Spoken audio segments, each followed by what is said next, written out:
নিশ্চয়ই আল্লাহ যা বলেছেন সত্য বলেছেন। রহমান রহিম আল্লাহ তাআলার নামে। সূরা আল আম্বিয়া। রহমান রহিম আল্লাহ তাআলার নামে। মানুষের হিসাব নিকাশের সময়ের কাছে এসে গেছে, অথচ তারা এখনো উদাসীনতার মাঝে নিমজ্জিত হয়ে সত্য বিমুখ হয়ে আছে।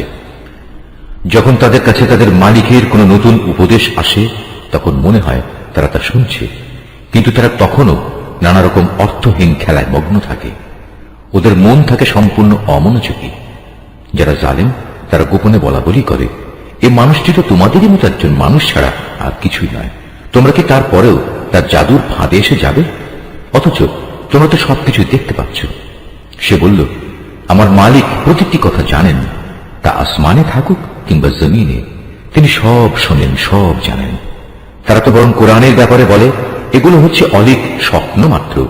সে নিজেই এসব উদ্ভাবন করেছে, কিংবা সে হচ্ছে একজন কবি। সে নবী হয়ে থাকলে আমাদের কাছে এমন সব নিদর্শন নিয়ে আসুক যা দিয়ে পূর্ববর্তীদের পাঠানো হয়েছিল।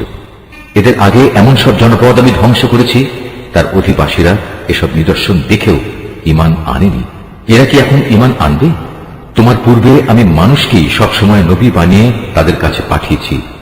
তোমরা যদি বিষয়টি না জানো তাহলে আগের কেতাবওয়ালাদের কাছে জিজ্ঞেস করো। আমি তাদের এমন সব দেহাবয়ব দিয়ে পয়দা করিনি যে তারা খেতে পারত না। তাছাড়া তারা কেউ এই দুনিয়ায় চিরস্থায়ী হয়েও থাকেনি। অতঃপর আমি আযাবের ওয়াদা সত্য প্রমাণিত করে দেখালাম।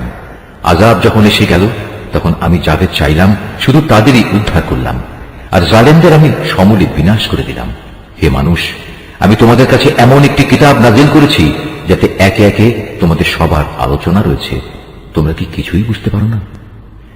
আমি এর আগে কত জনপদকে ধ্বংস করে দিয়েছি যা ছিল আসলেই জালেম। তাদের পরে তাদের জায়গায় আমি অন্য জাতির উত্থান ঘটিয়েছি।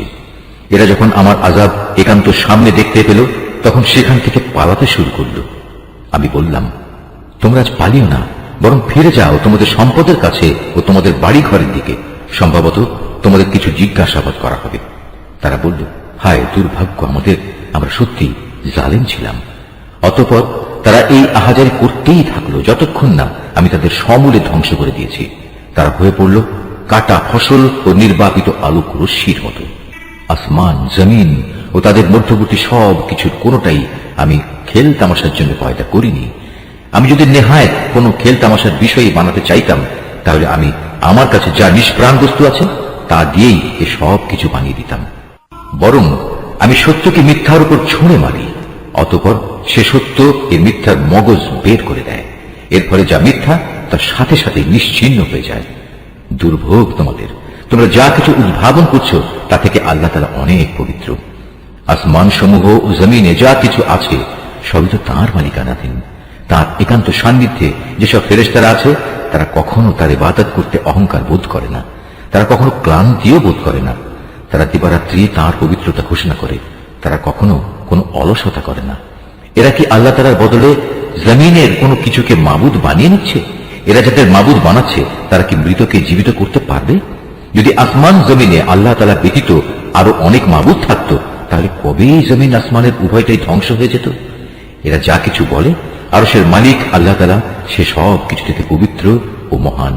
তিনি যা কিছু করেন সে ব্যাপারে তাকে কোনো প্রশ্ন করা যায় না, বরং তাদেরই তাদের ক্রিয়াকলাপ সম্পর্কে প্রশ্ন করা হবে।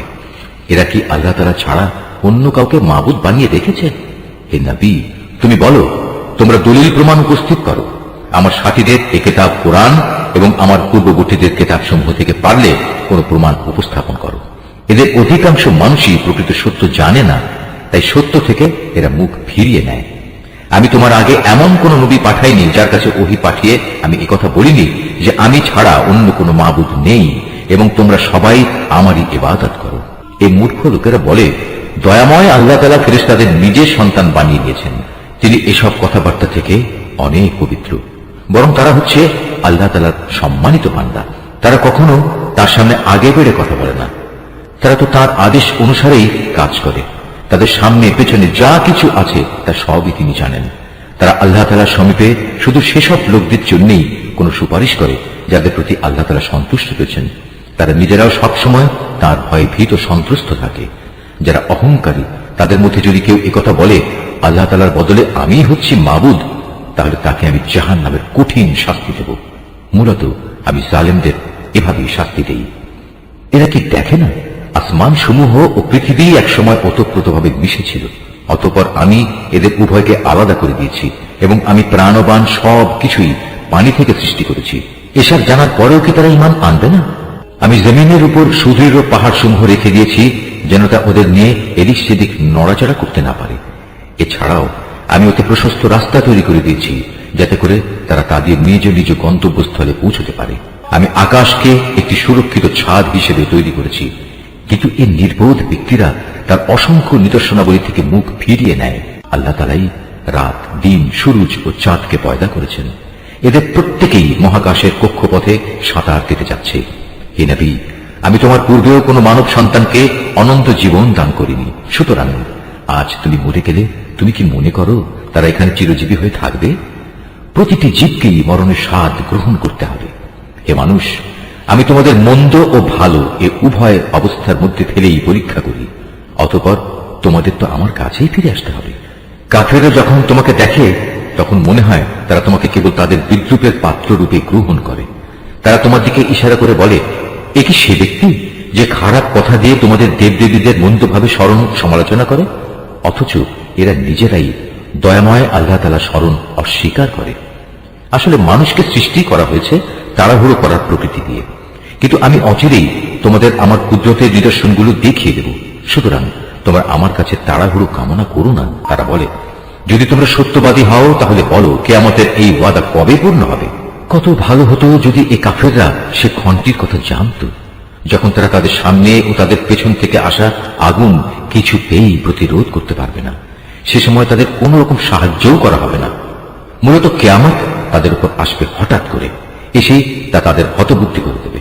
তখন তাকে তারা কোনো অবস্থায় প্রতিরোধ করতে পারবে না, আর না তাদের এজন্য কোনো অবকাশ দেয়া হবে। হে নবী, তোমার আগেও অনেক রসুলকে এভাবে ঠাট্টা বিদ্রুপ করা হয়েছিল। পরে দেখা গেল তারা যা নিয়ে ঠাট্টা বিদ্রুপ করেছিল তাই তাদের পরিবেষ্টন করে নিয়েছে। হে নবী, তুমি এটি জিজ্ঞেস করো, কে তোমাদের দয়াময় আল্লাহ তাআলার আযাব থেকে রক্ষা করবে, তা রাতের বেলায় আসুক কিংবা দিনের বেলায় আসুক? কিন্তু সে কথা না ভেবেই এরা নিজেদের মালিকের স্মরণ থেকে মুখ ফিরিয়ে রেখেছে। তবে কি তাদের আরো কোনো মাবুদ আছে যারা আমার আযাব থেকে তাদের বাঁচাতে পারবে? তারা তো নিজেদেরই কোনো সাহায্য করতে পারবে না, না তারা আমার কাছ থেকে সেখানে কোনো সাহায্যকারী পাবে। মূলত আমি এদের এবং এদের পিতৃপুরুষদের যাবতীয় ভোগ সম্ভার দান করে যাচ্ছিলাম, এবং এভাবে এদের উপর দিয়ে সমৃদ্ধির এক দীর্ঘ সময় অতিবাহিত হয়ে গেছে। এখন কি তারা দেখতে পাচ্ছে না আমি জমিনকে চারিদিক থেকে তাদের উপর সংকুচিত করে আনছি? তারপরেও কি তারা বিজয়ী হবে বলে আশা করে? হে নবী, তুমি বলো, আমি তো শুধু ওহী দিয়ে তোমাদের জাহান্নামের ভয় দেখাই, কিন্তু এরা হচ্ছে বধির, তাই এদের সতর্ক করা হলেও এরা সে সতর্কবাণী শুনতে পায় না। অথচ তোমার মালিকের আযাবের সামান্য কিছু অংশ যদি এদের স্পর্শ করে তখন এরা বলে উঠবে, হায় দুর্ভাগ্য আমাদের, আমরা সত্যি জালেম ছিলাম। কিয়ামতের দিন আমি ন্যায় বিচারের জন্য একটি মানদণ্ড স্থাপন করব। অতঃপর সেদিন কারো কোনো মানব সন্তানের উপরই কোন রকম জুলুম হবে না। যদি একটি শস্যদানা পরিমাণ কোনো আমলও তার কোথাও লুকিয়ে থাকে, হিসাবের পাল্লায় তা আমি যথার্থই এনে হাজির করব। হিসাব নেয়ার জন্য আমি যথেষ্ট। অবশ্য আমি মুসা ও হারুনকে ন্যায় অন্যায়ের ফয়সালাকারী একটি গ্রন্থ দিয়েছিলাম। পরহেজগার লোকদের জন্য দিয়েছিলাম আধারে চলার আলো ও জীবনে চলার উপদেশ। এটা তাদের জন্য যারা আল্লাহ তাআলাকে না দেখেও ভয় করে এবং তারা কিয়ামত সম্পর্কে ভীত সন্ত্রস্ত থাকে। আর এ হচ্ছে বরকতপূর্ণ উপদেশ। এ কোরআন আমি নাজিল করেছি, তোমরা কি এর অস্বীকারী হতে চাও? আমি আগে ইব্রাহিমকে ভালো মন্দ বিচারের জ্ঞান দান করেছিলাম, এবং আমি সে সম্পর্কে সম্যক অবগত ছিলাম। যখন সে তার পিতা ও তার জাতির লোকদের বলল, এই নিষ্প্রাণ মূর্তিগুলো আসলে কি যার ইবাদতের জন্য তোমরা শক্ত হয়ে বসে আছো? তারা বলল, আমরা আমাদের পিতৃপুরুষদের এগুলোর ইবাদত করতে দেখেছি, এর চাইতে বেশি কিছু আমরা জানি না।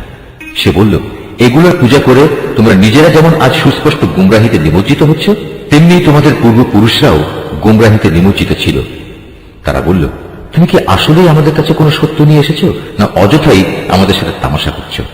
সে বলল, না, এটা কোনো তামাশার বিষয় নয়, বরং তোমাদের মালিক যিনি, তিনিই আসমান সমূহ ও জমিনের মালিক, তিনিই এগুলো সৃষ্টি করেছেন, আর আমি নিজেই হচ্ছি এ ব্যাপারে সাক্ষীদের একজন। আল্লাহ তাআলার শপথ, তোমরা এখান থেকে সরে গেলে আমি তোমাদের মূর্তিগুলোর ব্যাপারে একটা কৌশল অবলম্বন করব। অতঃপর তারা চলে গেলে ওদের বড়টি ছাড়া অন্য মূর্তিগুলোকে সে চূর্ণ বিচূর্ণ করে দিল, যাতে করে তারা তার ঘটনা জানার জন্য এই বড়টার দিকেই ধাবিত হতে পারে। যখন তারা ফিরে এসে মূর্তিদের এ দুরবস্থা দেখল, তখন তারা বলল, আমাদের দেবতাদের সাথে এই আচরণ করল কে? যেই করেছে নিঃসন্দেহে সে জালেমদেরই একজন। লোকেরা বলল, আমরা শুনেছি এক যুবক ওদের সমালোচনা করছিল।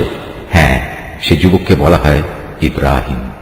তারা বলল, যাও তাকে সব মানুষের চোখের সামনে এনে হাজির করো, যাতে করে তারা তার বিরুদ্ধে সাক্ষ্য দিতে পারে।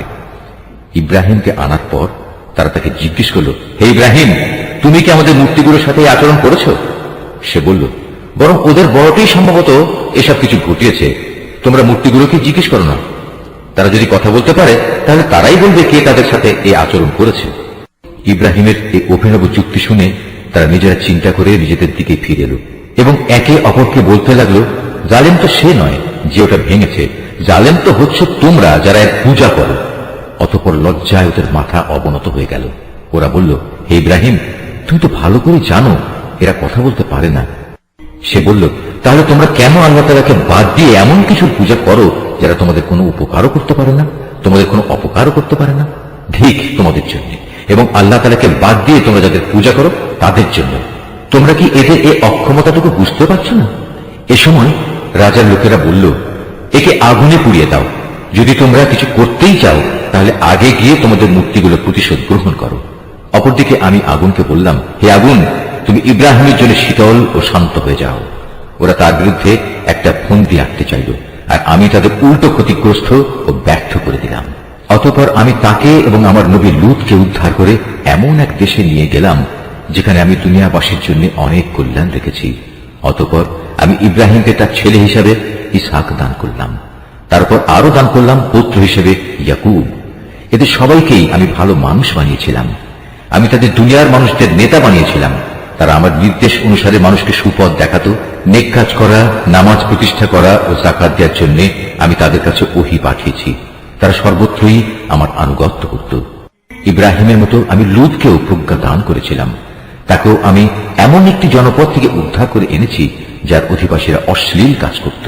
সত্যি তারা ছিল জঘন্য বদ ও গুনাহগার জাতি, আর আমি তাকে আমার অনুগ্রহ ভাজন করেছি। উপরন্তু সে ছিল একজন সৎ কর্মশীল নবী। হে নবী, তুমি নূহের কাহিনীও তাদের শোনাও। নূহ যখন আমাকে ডেকেছিল ইব্রাহিমেরও আগে, তখন আমি তার ডাকে সাড়া দিয়েছিলাম এবং তাকে ও তার পরিবার পরিজনদের আমি এক মহাসংকট থেকে উদ্ধার করেছিলাম। আমি তাকে এমন এক জাতির মোকাবেলায় সাহায্য করেছিলাম যারা আমার আয়াতসমূহ অস্বীকার করেছিল। আসলে তারা ছিল বড় খারাপ জাতের লোক। অতঃপর আমি তাদের সবাইকে মহাপ্লাবনে ডুবিয়ে দিয়েছি। দাউদ ও সুলাইমানের ঘটনাও তাদের শোনাও। যখন তারা একটি ক্ষেতের ফসলের মোকদ্দমায় রায় প্রদান করছিল, মোকদ্দমাটা ছিল এমন, রাতের বেলায় মানুষদের কিছু মেষ অন্য মানুষদের খেতে ঢুকে তা তছনছ করে দিল। আমি নিজেও তাদের সাথে বিচার পর্ব পর্যবেক্ষণ করছিলাম। অতঃপর আমি সঠিক রায় যা তা সুলাইমানকে বুঝিয়ে দিয়েছিলাম। অবশ্য আমি তাদের উভয়কে প্রজ্ঞা ও জ্ঞান দান করেছিলাম। আমি পাহাড়, পর্বত এবং পাক পাখালিকেও দাউদের অনুগত করে দিয়েছিলাম, যেন তারাও তার সাথে আল্লাহ তাআলার পবিত্রতা ও মহিমা ঘোষণা করতে পারে। আর আমি এসব কিছু ঘটাচ্ছিলাম। আর আমি তাকে তোমাদের যুদ্ধে ব্যবহারের জন্য বর্ম বানানোর শিক্ষা দিয়েছি, যাতে তোমরা তোমাদের যুদ্ধের সময় পরস্পরের আক্রমণ থেকে নিজেদের বাঁচাতে পারো। তারপরেও কি তোমরা আমার শুকরগুজার হবে না? আমি প্রবল হাওয়াকে সুলাইমানের জন্য বশীভূত করে দিয়েছিলাম। তা তার আদেশে সে দেশের দিকে ধাবিত হতো যেখানে আমি প্রভূত কল্যাণ রেখে দিয়েছি। মূলত আমি প্রতিটি বিষয়ের ব্যাপারে সম্যক অবগত আছি। শয়তানদের মাঝে তার কিছু জিন অনুসারী তার জন্য সমুদ্রের ডুবুরির কাজ করত। তার জন্য এছাড়াও এরা বহু কাজ আঞ্জাম দিত। তাদের রক্ষক তো আমিই ছিলাম। স্মরণ করো, যখন আইয়ুব তার মালিককে ডেকে বলেছিল, হে আল্লাহ, আমাকে এক কঠিন অসুখে পেয়ে বসেছে, আমায় তুমি নিরাময় করো, কেননা তুমি হচ্ছ দয়ালুদের সর্বশ্রেষ্ঠ দয়ালু। অতঃপর আমি তার ডাকে সাড়া দিলাম। তার যে কষ্ট ছিল তা আমি দূর করে দিলাম। তাকে যে শুধু তার পরিবার পরিজনে ফিরিয়ে দিলাম তা নয়, বরং তাদের সবাইকে আমার কাছ থেকে বিশেষ দয়া এবং আমার বান্দাদের জন্য উপদেশ হিসেবে আরো সমপরিমাণ অনুগ্রহ দান করলাম। আরো স্মরণ করো ইসমাইল, ইদ্রিস ও জুলকিফলের কথা। এরা সবাই আমার ধৈর্যশীল বান্দাদের অন্তর্ভুক্ত। আমি তাদের আমার রহমতের মধ্যে দাখিল করলাম। কেননা তারা ছিল নেককার মানুষদের দলভুক্ত। স্মরণ করো জুন্নুনের কথা, যখন সে রাগ করে নিজের লোকজনদের ছেড়ে বের হয়ে গিয়েছিল। সে মনে করেছিল আমি বুঝি তাকে ধরতে পারবো না। অতঃপর আমি যখন তাকে সত্যি সত্যি ধরে ফেললাম, তখন সে মাছের পেটের অন্ধকারে বসে আমাকে এই বলে ডাকলো, হে আল্লাহ তাআলা, তুমি ব্যতীত কোনো মাবুদ নেই, তুমি পবিত্র, তুমি মহান। অবশ্যই আমি সীমা লঙ্ঘনকারীদের অন্তর্ভুক্ত হয়ে পড়েছি। অতঃপর আমি তার ডাকে সাড়া দিলাম এবং তাকে তার মানসিক দুশ্চিন্তা থেকে আমি উদ্ধার করলাম। আর এভাবেই আমি আমার মোমেন বান্দাদের সব সময় উদ্ধার করি। আরো স্মরণ করো জাকারিয়ার কথা, যখন সে তার মালিককে ডেকে বলেছিল, হে আমার মালিক, তুমি আমাকে একা নিঃসন্তান করে রেখে দিও না, তুমি হচ্ছে উৎকৃষ্ট মালিকানার অধিকারী। অতঃপর আমি তার জন্য সাড়া দিয়েছিলাম, তাকে দান করেছিলাম নেক সন্তান ইয়াহিয়া, এবং তার মনের আশা পূরণের জন্য আমি তার স্ত্রীকে বন্ধাত্ব মুক্ত করে সম্পূর্ণ সুস্থ সন্তান ধারণ উপযোগী করে দিয়েছিলাম। আসলে এই লোকগুলো হামেশাই সৎ কাজে একে অন্যের সাথে প্রতিযোগিতা করত। তারা আমাকে আশা ও ভীতির সাথে ডাকত। তারা সবাই ছিল আমার অনুগত বান্দা। স্মরণ করো সেই পুণ্যবতী নারীকে যে নিজ সতীত্ব রক্ষা করেছিল। অতঃপর তার মধ্যে আমি আমার পক্ষ থেকে এক বিশেষ সম্মানী আত্মা ফুঁকে দিলাম। এভাবে আমি তাকে এবং তার পুত্রকে দুনিয়াবাসীর জন্য এক নিদর্শন বানিয়ে দিয়েছিলাম। যাদের কথা আমি বললাম, এ হচ্ছে তোমাদেরই স্বজাতি। এরা সবাই একই জাতি, আর আমি তোমাদের সবার মালিক। অতএব তোমরা আমারই গোলামি করো। কিন্তু পরবর্তী সময় তারা নিজেদের মধ্যে মতবিরোধ করে নিজেদের দিনের বিষয় টুকরো টুকরো করে ফেলল। অথচ এদের সবার জানা উচিত, এরা আজ যত মতবিরোধী করুক না কেন, সর্বশেষে সবাইকে এক হয়ে আমার কাছেই ফিরে আসতে হবে। কোন ব্যক্তি যদি মুমিন অবস্থায় কোনো নেক কাজ করে, তাহলে তার সৎ পথে চলার প্রচেষ্টা কিছুতেই অস্বীকার করা হয় না। কেননা আমি তার জন্য তার প্রতিটি কাজই লিখে রাখি। এটা কখনো সম্ভব নয় যে যে জাতিকে আমি একবার ধ্বংস করে দিয়েছি, তারা আবার তাদের ধ্বংস পূর্ব অবস্থায় ফিরে আসবে, যে পর্যন্ত না কিয়ামতের নিদর্শন ইয়াজুজ ও মাজুজকে ছেড়ে দেওয়া হবে এবং ওরা প্রতিটি উচ্চভূমি থেকে পতঙ্গের মতো নিচের দিকে বেরিয়ে আসতে থাকবে। এবং কিয়ামতের ব্যাপারে আমার অমোঘ প্রতিশ্রুতি আসন্ন হয়ে আসবে। তা আসতে দেখে যারা এতদিন একে অস্বীকার করেছিল, তাদের চক্ষু স্থির হয়ে যাবে। তারা বলবে, হায়, কতই না দুর্ভোগ আমাদের! আমরা এই দিনটি সম্পর্কেই উদাসীন ছিলাম, বরং আমরা সত্যিই ছিলাম বড় জালেম। তখন তাদের বলা হবে, তোমরা এবং তোমাদের সে সব কিছু যাদের তোমরা আল্লাহর বদলে মাবুদ বানাতে, সবাই জাহান্নামের ইন্ধন হবে। আজ তোমাদের সবাইকে সেখানে পৌঁছতে হবে। তারা যদি সত্যি মাবুদ হতো যাদের তোমরা গোলামি করতে, তাহলে আজ তারা কিছুতেই জাহান্নামে প্রবেশ করত না। উপাস্য উপাসক সবাই তাকে চিরকাল ধরে অবস্থান করবে। এদের জন্য সেখানে শুধু শাস্তির চিৎকারই অবশিষ্ট থাকবে। এই চিৎকার ছাড়া তারা সেখানে অন্য কিছুই শুনতে পাবে না। অপরদিকে যাদের জন্য আমার কাছ থেকে অনন্ত কল্যাণ নির্ধারিত হয়ে আছে, অবশ্যই তাদের জাহান্নাম ও তার আযাব থেকে অনেক দূরে রাখা হবে। তারা তাদের সুখের ঘরে বসে ভয়াবহ চিৎকারের ক্ষীণতম শব্দও শুনতে পাবে না। তাদের জন্য তো বরং সেখানে তাদের মন যা চায় তাই হাজির থাকবে, তাও থাকবে আবার চিরকাল ধরে। জাহান্নামের বড় ভীতি তাদের সেদিন মনে কোন রকম দুশ্চিন্তার সৃষ্টি করতে পারবে না। সেদিন ফেরেশতারা তাদের অভিনন্দন জানিয়ে বলবে, তোমাদের সাথে যে ওয়াদা করা হয়েছিল, এ হচ্ছে তোমাদের সে ওয়াদা পূরণের দিন। এটা এমন এক দিন যেদিন আমি আসমান সমূহকে গুটিয়ে নেব, ঠিক যেভাবে কিতাব সমূহ গুটিয়ে ফেলা হয়। যেভাবে আমি একদিন এর সৃষ্টির সূচনা করেছিলাম, সেভাবেই আমি আবার এর পুনরাবৃত্তি ঘটাবো। এটা এমন এক ওয়াদা যা পালন করা আমার উপর জরুরি, আর এ কাজ তো আমি করবই। আমি জবুর কিতাবেও এ উপদেশ উল্লেখের পর দুনিয়ার কর্তৃত্বের ব্যাপারে পরিষ্কার করে আমার এই কথা লিখে দিয়েছি। একমাত্র আমার যোগ্য বান্দারাই এ জমিনের নেতৃত্ব করার অধিকারী হবে। এ কথার মধ্যে আমার ইবাদত যোগার বান্দাদের জন্য সত্যি এক মহাপয়গাম নিহিত আছে। হে নবী, আমি তো তোমাকে সৃষ্টিকুলের জন্য রহমত বানিয়ে পাঠিয়েছি।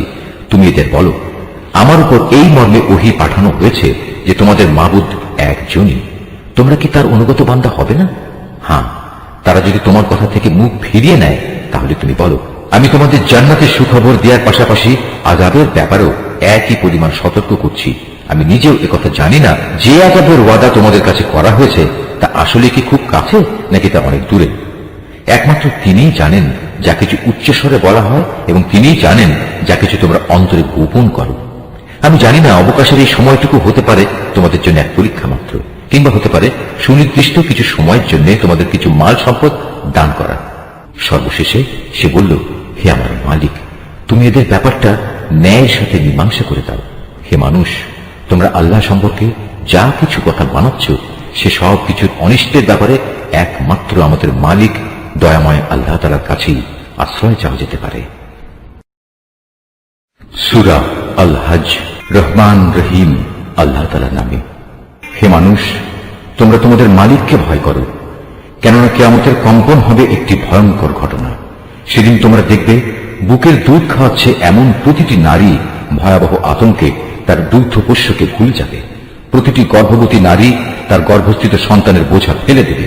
মানুষকে যখন তুমি দেখবে তখন তোমার মনে হবে তারা বুঝি কিছু নেশাগ্রস্ত মাতাল, কিন্তু তারা আসলে কেউই নেশাগ্রস্ত নয়, বরং এটা হচ্ছে এক ধরনের আযাব। আল্লাহ তাআলার আযাব অত্যন্ত ভয়াবহ। মানুষের মধ্যে কিছু মূর্খ লোক আছে যারা না জেনে না বুঝে আল্লাহ তাআলার শক্তি ক্ষমতা সম্পর্কে তর্ক বিতর্ক করে এবং সে প্রতিটি বিদ্রোহী শয়তানের আনুগত্য করে।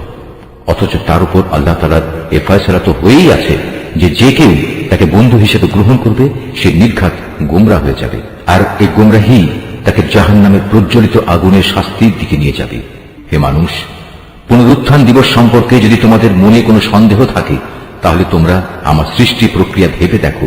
আমি তোমাদের প্রথমত মাটি থেকে, অতঃপর শুক্র থেকে, অতঃপর রক্তপিণ্ড থেকে, তারপর মাংসপিণ্ড থেকে পয়দা করেছি, যা আকৃতি বিশিষ্ট হয়ে সন্তানে পরিণত হয়েছে কিংবা আকৃতি বিশিষ্ট না হয়ে নষ্ট হয়ে গেছে, যেন আমি তোমাদের কাছে আমার সৃষ্টি কৌশল প্রকাশ করে দিতে পারি। অতঃপর আরো লক্ষ্য করো, আমি শুক্র বিন্দু সমূহের মাঝে যাকে পূর্ণ মানুষ বানাতে চাই তাকে জরায়ুতে একটি সুনির্দিষ্ট সময় পর্যন্ত অবস্থান করাই। অতঃপর আমি তোমাদের একটি শিশু হিসেবে সেখান থেকে বের করে আনি। অতঃপর তোমরা তোমাদের পূর্ণ যৌবনে পদার্পণ করো। তোমাদের মধ্যে কেউ বয়ঃপ্রাপ্তির আগেই মরে যায়, আবার তোমাদের অকর্মণ্য বৃদ্ধ বয়স পর্যন্ত পৌঁছে দেওয়া হয়, যেন অনেক কিছু জানার পরেও তার অবস্থা এমন হয় সে কিছুই বুঝি এখন আর জানে না। সৃষ্টি প্রক্রিয়ার আরেকটি দিক দেখো, শুষ্ক ভূমি। অতঃপর আমি যখন তার উপর আসমান থেকে পানি বর্ষণ করি তখন তা সরস ফলে ফুলে তাজা হয়ে ওঠে। অতঃপর তা সর্বপ্রকার নয়নাভিরাম উদ্ভিদ উদ্গত করে। এগুলো এজন্যই ঘটে, আল্লাহ তাআলাই হচ্ছেন অমোঘ সত্য। তিনি মৃতকে জীবন দান করেন এবং সব কিছুর উপর তিনি একক ক্ষমতাবান। অবশ্যই কিয়ামত আসবে, তাতে বিন্দু মাত্র সন্দেহ নেই। যারা কবরে শুয়ে আছে আল্লাহ তাআলা অবশ্যই তাদের পুনরুত্থিত করবেন। তারপরেও মানুষদের মধ্যে এমন কিছু আছে যে ব্যক্তি কোন রকম জ্ঞান, পথনির্দেশ ও দীপ্তিমান কেতাব প্রদত্ত তথ্য ছাড়াই আল্লাহ তাআলার ব্যাপারে ধৃষ্টতাপূর্ণ বিতণ্ডা শুরু করে, যাতে মানুষদের আল্লাহর পথ থেকে গোমরাহ করে দিতে পারে। যে ব্যক্তি এমন করে তার জন্য দুনিয়াতে রয়েছে লাঞ্ছনা ও অপমান। শুধু তাই নয়, কিয়ামতের দিন আমি তাকে জাহান্নামের আগুনের কঠিন শাস্তিও আস্বাদন করাবো। আমি তাকে বলবো, এ হচ্ছে তোমার সেই কর্মফল যা তোমার হাত দুটো আগেই এখানে পাঠিয়ে দিয়েছে। আর আল্লাহ তাআলা নিজ বান্দাদের প্রতি কখনো এত বড় জালেম নন। মানুষের মধ্যে এমন কিছু আছে যে ঈমানের একান্ত প্রান্ত সীমার উপর থেকে আল্লাহ তাআলার ইবাদত করে। যদি এতে তার কোনো পার্থিব উপকার হয় তাহলে সে ঈমানের ব্যাপারে নিশ্চিত হয়ে যায়, কিন্তু যদি কোনো দুঃখ কষ্ট তাকে পেয়ে বসে তাহলে তার মুখ পুনরায় কুফরির দিকে ফিরে যায়। এভাবে সে দুনিয়াও হারায় এবং আখিরাতও হারায়। আর এটা হচ্ছে আসলেই এক সুস্পষ্ট ক্ষতি। এই নির্বোধ ব্যক্তিরা আল্লাহর বদলে এমন কিছুকে ডাকে যা তার কোনো অপকারও করতে পারে না, উপকারও করতে পারে না। এটা হচ্ছে এক চরমতম গোমরাহী। ওরা এমন কিছুকে ডাকে যার ক্ষতি তার উপকারের চেয়ে বেশি নিকটতর। কত নিকৃষ্ট এদের অভিভাবক, কত নিকৃষ্ট সে অভিভাবকের সহচর। পক্ষান্তরে যারা আল্লাহ তাআলার উপর ঈমান আনে এবং নেক কাজ করে, আল্লাহ তাআলা তাদের এমন এক জান্নাতে প্রবেশ করাবেন যার পাদদেশে সুপ্রিয় ঝর্ণাধারা প্রবাহিত হবে। অবশ্যই আল্লাহ তাআলা যা চান তাই করেন। যদি কেউ মনে করে আল্লাহ তাআলা যাকে নবুয়ত দিয়েছেন তাকে দুনিয়া ও আখিরাতে কোনো সাহায্যই করবেন না, তাহলে নিজের পরিতৃপ্তির জন্য সে যেন আসমান পর্যন্ত একটি রশি ঝুলিয়ে নেয়, অতঃপর আসমানে গিয়ে যেন ওহী আগমনের ধারা কেটে দিয়ে আসে। তারপর নিজেই যেন দেখে নেয় যে জিনিসের প্রতি তার এত আক্রোশ তার এই কৌশল তা দূর করতে পারে কিনা। এভাবেই সুস্পষ্ট নিদর্শনের মাধ্যমে আমি কোরআনটা নাজিল করেছি।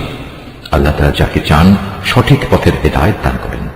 যারা আল্লাহর উপর ঈমান এনেছে, যারা ইহুদি হয়ে গেছে, যারা ছিল সাবী, যারা খ্রিস্টান ও অগ্নিপূজক, সর্বোপরি যারা আল্লাহর সাথে শিরক করেছে, কিয়ামতের দিন আল্লাহ তাআলা এদের সবার জান্নাত ও দোজখের ফয়সালা করে দেবেন। অবশ্যই আল্লাহ তাআলা প্রত্যেক বস্তুই পর্যবেক্ষণ করছেন। তুমি কি এ বিষয়টির প্রতি লক্ষ্য করনি? যত সৃষ্টি আসমান সমূহে আছে, যত আছে জমিনে, সব কিছুই আল্লাহ তাআলাকে সাজদা করছে। সাজদা করছে সূর্য, চন্দ্র, তারকারাজি, পর্বত সমূহ, বৃক্ষলতা, জমিনের উপর বিচরণশীল সব জীব জন্তু। সর্বোপরি মানুষের মধ্যেও অনেকে তাকে সাজদা করছে। এই মানুষদের অনেকের উপর নাফরমানির কারণে আল্লাহর আযাব অবধারিত হয়ে আছে। আসলে আল্লাহ তাআলা যাকে অপমানিত করেন তাকে সম্মান দেওয়ার কেউই থাকবে না। অবশ্যই আল্লাহ তাআলা তাই করেন যা তিনি ইরাদা করেন। এ হচ্ছে বিপরীতমুখী দুটো দল, যারা নিজেদের মালিকের ব্যাপারে একে অন্যের সাথে বিতর্ক করল। অতঃপর এদের মধ্যে যারা আল্লাহ তাআলাকে অস্বীকার করে তাদের পরিধান করানোর জন্য আগুনের পোশাক কেটে রাখা হয়েছে। শুধু তাই নয়, তাদের মাথার উপর সেদিন প্রচন্ড গরম পানি ঢেলে দেওয়া হবে। তার ফলে যা কিছু তাদের পেটের ভেতর আছে তা সব এবং চামড়াগুলো গলে যাবে। তাদের শাস্তির জন্য সেখানে আরো থাকবে বড় বড় লোহার গদা। যখনই তারা দোজখের তীব্র যন্ত্রণায় অস্থির হয়ে তা থেকে বেরিয়ে আসতে চাইবে, তখনই তাদের পুনরায় ধাক্কা দিয়ে তাতে ঠেলে দেওয়া হবে। বলা হবে, জ্বলনের প্রচন্ড যন্ত্রণা আজ তোমরা আস্বাদন করো। এরা ছিল বিতর্কের প্রথম দল, যারা আল্লাহ তাআলাকে অস্বীকার করেছে। বিতর্কের দ্বিতীয় দল, যারা আল্লাহ তাআলার উপর ঈমান এনেছে এবং নেক কাজ করেছে, আল্লাহ তাআলা অবশ্যই তাদের এমন এক জান্নাতে প্রবেশ করাবেন যার তলদেশে অমীয় ঝর্ণাধারা প্রবাহমান থাকবে, যেখানে তাদের সোনার কাঁকন ও মুক্তা দিয়ে বানানো মালা দ্বারা অলঙ্কৃত করা হবে। উপরন্তু সেখানে তাদের পোশাক হবে রেশমের। এসব পুরস্কার তাদের এ কারণেই দেয়া হবে যে দুনিয়ায় তাদের ভালো কথার দিকে হিদায়েত করা হয়েছিল এবং মহাপ্রশংসিত আল্লাহ তাআলার পথ তাদের দেখানো হয়েছিল এবং তারা যথাযথ তা মেনেও নিয়েছিল। যারা নিজেরা কুফরি করে এবং অন্যদেরও আল্লাহর পথে চলতে বাধা দেয় মানুষদের মসজিদুল হারামের তাওয়াফ ও জিয়ারত থেকে, যাকে আমি স্থানীয় অস্থানীয় নির্বিশেষে সব মানুষের জন্য একই রকম মর্যাদার স্থান বানিয়েছি, এমন লোকদের মনে রাখতে হবে যারা তাতে হারাম শরীফে ইচ্ছাপূর্বক দিন বিরোধী কাজ করবে। আমিও তাদের সবাইকে কঠিন আযাব আস্বাদন করাবো।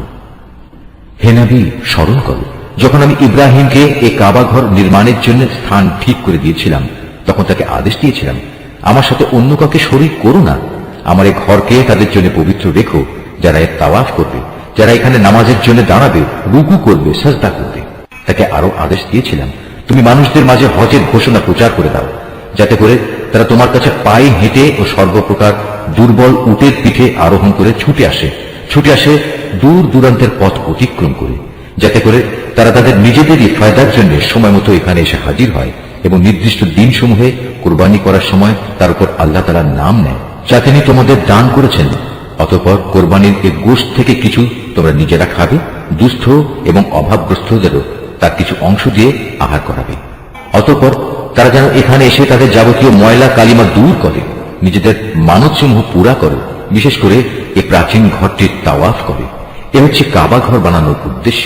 যে কেউই আল্লাহ তাআলার নির্ধারিত পবিত্র অনুষ্ঠানমালার সম্মান করে, এটা তার জন্য তার মালিকের কাছে একটি উত্তম কাজ বলে বিবেচিত হবে। একথা মনে রেখো, সেসব জন্তু ছাড়া যাদের কথা কোরআনে উল্লেখ করা হয়েছে, অন্য সব চতুষ্পদ জন্তুই তোমাদের জন্য হালাল করা হয়েছে। অতএব তোমরা এখন মূর্তি পূজার অপবিত্রতা থেকে বেঁচে থেকো এবং বেঁচে থেকো সব ধরনের মিথ্যা কথা থেকে।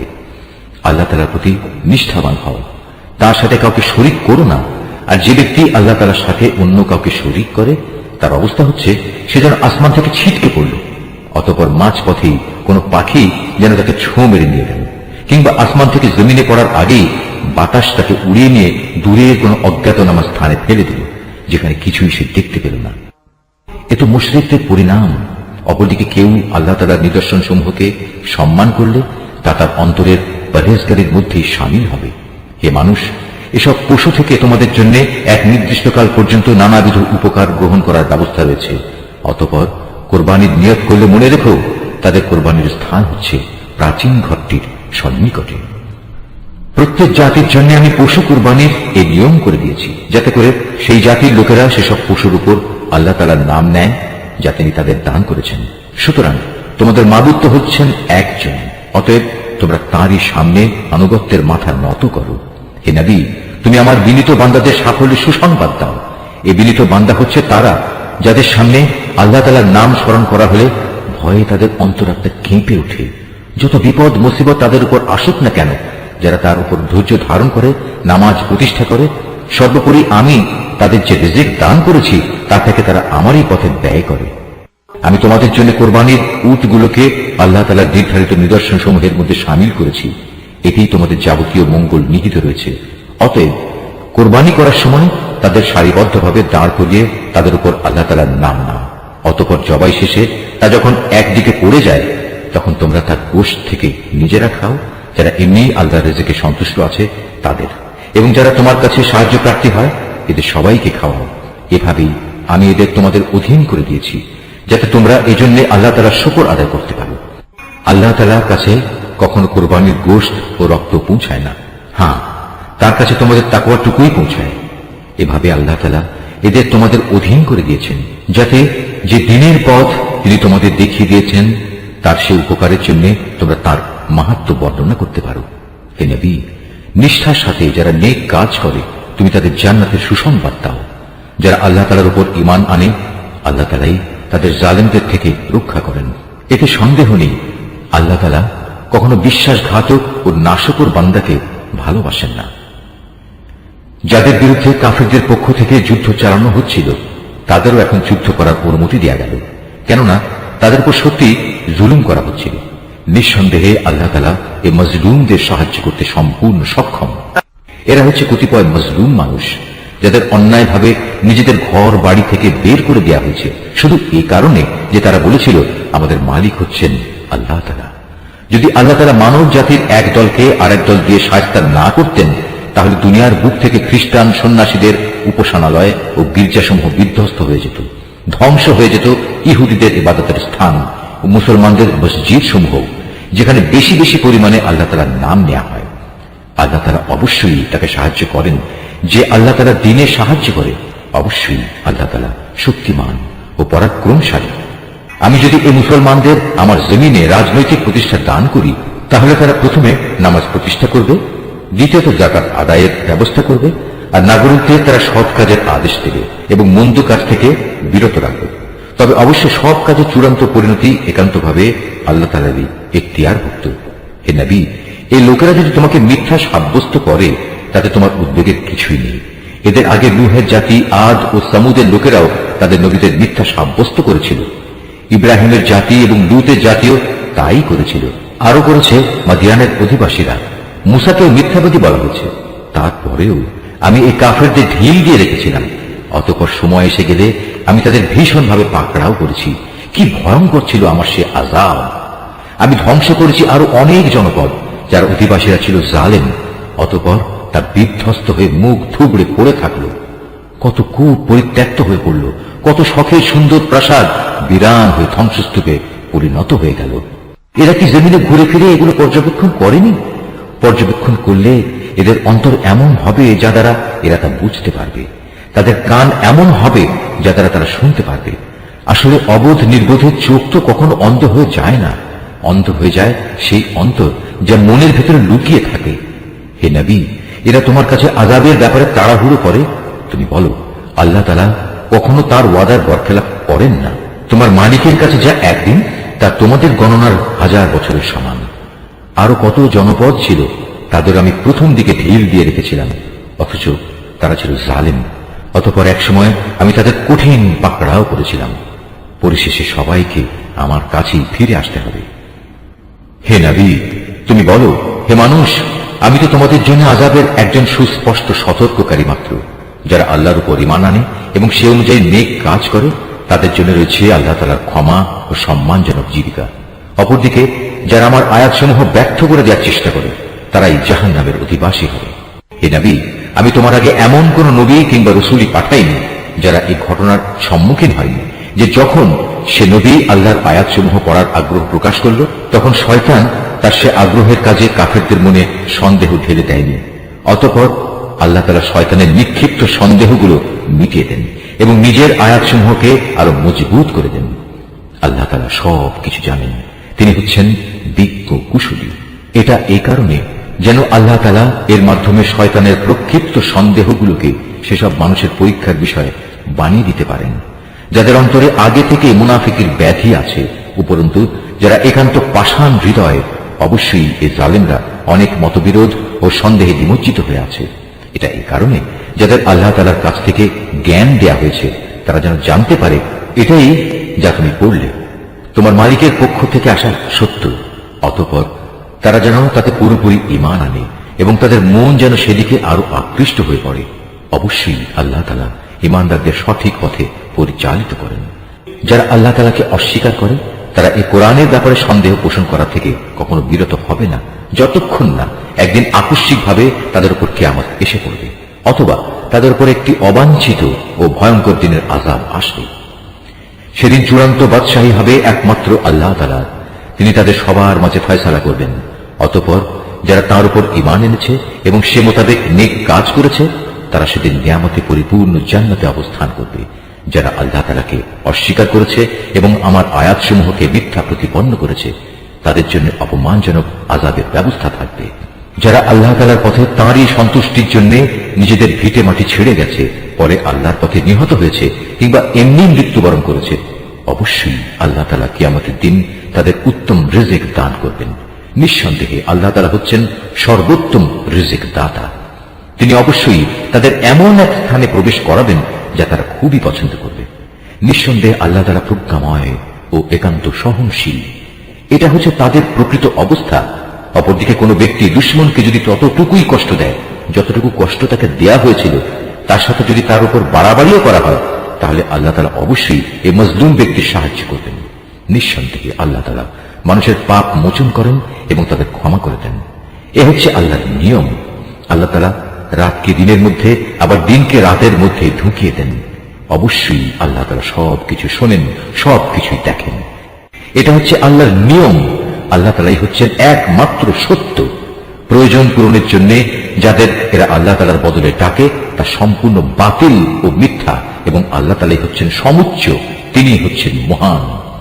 তুমি কি তাকিয়ে দেখোনি আল্লাহ তাআলা কিভাবে আসমান থেকে পানি বর্ষণ করেন, অতঃপর এই পানি পেয়ে জমিন সবুজ শ্যামল হয়ে ওঠে? নিশ্চয়ই আল্লাহ তাআলা স্নেহপরায়ণ, তিনি তাদের যাবতীয় সূক্ষ্ম বিষয়ের খবর রাখেন। আসমান সমূহ ও জমিনে যেখানে যা কিছু আছে সবই তাঁর জন্য। আল্লাহ তাআলা হচ্ছেন সব ধরনের অভাব মুক্ত ও যাবতীয় প্রশংসার একমাত্র মালিক। তুমি কি দেখতে পাও না আল্লাহ তাআলা কিভাবে এই জমিনে যা কিছু আছে তাকে এবং সমুদ্রে বিচরণশীল জলযানকে নিজের আদেশক্রমে তোমাদের অধীন করে দিয়েছেন? তিনি আসমানকে ধরে রেখেছেন যাতে করে তা জমিনের উপর পড়ে না যায়, কিন্তু তার আদেশের সাথে যখন পড়ে যাবে সেটা বিভিন্ন কথা। অবশ্যই আল্লাহ তাআলা মানুষদের সাথে স্নেহপ্রবণ ও দয়াবান। তিনি তোমাদের জীবন দান করেছেন, অতঃপর তিনি তোমাদের মৃত্যু দেবেন, পুনরায় তিনি তোমাদের জীবন দান করবেন। মানুষ আসলেই অতিমাত্রায় অকৃতজ্ঞ, তারা সবাই ভুলে যায়। প্রত্যেক জাতির জন্যই আমি ইবাদতের কিছু আচার অনুষ্ঠান ঠিক করে দিয়েছি যা তারা পালন করে। অতএব এ ব্যাপারে তারা যেন অবশ্যই তোমার সাথে কোনো তর্ক না করে। মানুষদের তুমি তোমার মালিকের দিকে ডাকতে থাকো, অবশ্যই তুমি সঠিক পথের উপর রয়েছ। তারপরেও তারা যদি তোমার সাথে বাক বিতণ্ডা করে তাহলে তুমি বলে দাও, তোমরা আমার সাথে যা কিছু করছো আল্লাহ তাআলা তা ভালো করেই জানেন। তোমরা যেসব বিষয় নিয়ে নিজেদের মধ্যে মতবিরোধ করছো, কিয়ামতের দিন আল্লাহ তাআলা তোমাদের মধ্যকার সেসব বিষয়ের চূড়ান্ত ফয়সালা করে দেবেন। তুমি কি জানো না আসমান ও জমিনে যা কিছু আছে আল্লাহ তাআলা তার সম্পর্কে সম্যক অবগত রয়েছেন। এর সবকিছু একটি কিতাবে সংরক্ষিত রয়েছে। এই সংরক্ষণ প্রক্রিয়াটা আল্লাহ তাআলার কাছে অত্যন্ত সহজ একটি কাজ। তারপরেও তারা আল্লাহ তাআলাকে বাদ দিয়ে এমন সব কিছুর গোলামি করে যার সমর্থনে আল্লাহ তাআলা কোনো দলিল প্রমাণ নাজিল করেননি এবং যে ব্যাপারে তাদের নিজেদের কাছেও কোনো জ্ঞান নেই। বস্তুত সীমা লঙ্ঘনকারীদের জন্য কিয়ামতের দিন কোনোই সাহায্যকারী থাকবে না। হে নবী, যখন এদের সামনে আমার সুস্পষ্ট আয়াতসমূহ তেলাওয়াত করা হয় তখন তুমি কাফিরদের চেহারায় তীব্র অসন্তোষ দেখতে পাবে। অবস্থা দেখে মনে হয় যারা তাদের সামনে আয়াত তেলাওয়াত করছে এরা বুঝি এখনই তাদের উপর হামলা করবে। হে নবী, তুমি এদের বলো, আমি কি তোমাদের এর চাইতে মন্দ কিছু সংবাদ দেব? তা হচ্ছে জাহান্নামের আগুন। আল্লাহ তাআলা যার ওয়াদা করেছেন তাদের সাথে যারা আল্লাহ তাআলাকে অস্বীকার করে আবাসস্থল হিসেবে তা কত নিকৃষ্ট। হে মানুষ, তোমাদের জন্য এখানে একটি উদাহরণ পেশ করা হচ্ছে, কান পেতে তা শোনো। আল্লাহ তাআলা ছাড়া তোমরা যাদের ডাকো তারা তো কখনো ক্ষুদ্র একটি মাছিও তৈরি করে দেখাতে পারবে না, যদি এ কাজের জন্য তারা সবাই একত্রিতও হয়। যদি সে মাছি তাদের কাছ থেকে কোনো কিছু ছিনিয়ে নিয়ে যায় তবে তারা তার কাছ থেকে তা ছাড়িয়ে নিতে পারবে না। যাদের এতটুকু ক্ষমতা নেই কত দুর্বল তারা। যারা এদের কাছে সাহায্য প্রার্থনা করে। কত দুর্বল তারা যাদের কাছে এই সাহায্য চাওয়া হচ্ছে। এই মূর্খ ব্যক্তিরা আল্লাহ তাআলাকে কোনো মূল্যায়নই করতে পারেনি, ঠিক যেভাবে তার ক্ষমতার মূল্যায়ন করা উচিত ছিল। আল্লাহ তাআলা নিশ্চয়ই পরাক্রমশালী। আল্লাহ তাআলা তার ওহী বহন করার জন্য ফেরেশতাদের মধ্যে থেকে বাণীবাহক মনোনীত করেন। মানুষদের ভেতর থেকেও তিনি এটা করেন। অবশ্যই আল্লাহ তাআলা সবকিছু শোনেন ও সবকিছু দেখেন। তাদের সামনে যা আছে তা যেমনি তিনি জানেন, তেমনি জানেন তাদের পেছনে যা আছে তাও, কেননা একদিন তার কাছেই সবকিছুকে ফিরে যেতে হবে। এই আয়াতটি যিনি তেলাওয়াত করবেন এবং যিনি এই আয়াতটির তেলাওয়াত শুনবেন, তারা যদি শাফি মাযহাবের অনুসারী হন, তাহলে তাদের সবাইকে এই আয়াতের সাজদাটি আদায় করতে হবে। তাদের জন্য এটা ওয়াজিব। হে মানুষ, যারা ঈমান এনেছো, তোমরা আল্লাহ তাআলার সামনে রুকু করো, সিজদা করো এবং তোমাদের মালিকের যথাযথ ইবাদত করো, নেক কাজ করতে থাকো। এটা তোমরা আর আল্লাহ তাআলার পথে তোমরা জিহাদ করো, যিনি তার জন্য জিহাদ করা তোমাদের উচিত। তিনি দুনিয়ার নেতৃত্বের জন্য তোমাদের মনোনীত করেছেন এবং এই জীবন বিধানের ব্যাপারে তিনি তোমাদের সংকীর্ণতা রাখেন। তোমরা প্রতিষ্ঠিত থেকো তোমাদের আদি পিতা ইব্রাহিমের দ্বীনের উপর। সে আগেই তোমাদের মুসলিম নাম রেখেছিল। এর কোরআনের মধ্যেও তোমাদের এ নামই দেয়া হয়েছে, যেন তোমাদের রাসূল তোমাদের মুসলিম হবার উপর সাক্ষ্য প্রদান করতে পারে, আর তোমরাও দুনিয়ার গোটা মানব জাতির উপর আল্লাহর দ্বীনের সাক্ষ্য প্রদান করতে পারো। অতএব নামাজ প্রতিষ্ঠা করো, যাকাত আদায় করো এবং আল্লাহ তাআলার রশি শক্তভাবে ধারণ করো। তিনিই হচ্ছেন তোমাদের একমাত্র অভিভাবক। কত উত্তম অভিভাবক তিনি, কত উত্তম সাহায্যকারী তিনি। নিশ্চয়ই আল্লাহ যা বলেছেন সত্য বলেছেন।